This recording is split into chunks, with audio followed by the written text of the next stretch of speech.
শুধু একটার পর একটা নতুন নতুন নিয়ম করে নতুন সার্কুলার দিয়ে এটাকে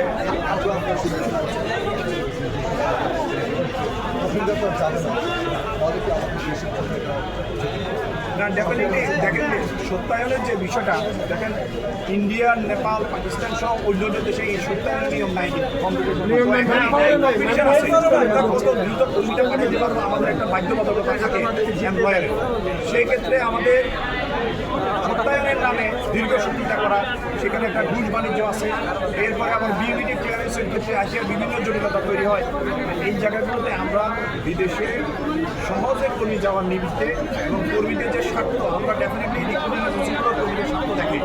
এবং তারাই পাঠায় কোনো অসুবিধা হলে তারাই সেটা সমাধান করে তারাই টেক কেয়ার করে এবং কখনো কোনো অভিযোগ আসলে বিএবিটির কাছে সেটা রিক্রুটিং এজেন্সিগুলো যে সিদ্ধান্ত সেই সিদ্ধান্তগুলো সবসময় বাস্তবায়ন করে তো সেই জন্য আমরা মনে করি কর্মীদের যাওয়ার সুবিধার্থে কম সময়ে এমপ্লয়ারের চাহিদা মতো যাওয়ার সুবিধার্থে যেন দ্রুত এই সত্যায়নের নামে সময় কেবল না করে যেন দ্রুত বিএবিটি ক্লিয়ারেন্স দেওয়া হয় আমরা সেই বিষয়টা আজকে কর্তৃপক্ষের দৃষ্টি আকর্ষণ করছি জোর দাবি আমরা দিয়েছি আমাদের অনেক সদস্য হচ্ছে আজকে এই দাবি নিয়ে যেহেতু দীর্ঘদিন এই দাবিটা মানা হচ্ছে না সেই জন্য স্বতঃস্ফূর্তভাবে বিভিন্ন সদস্যরা আসছেন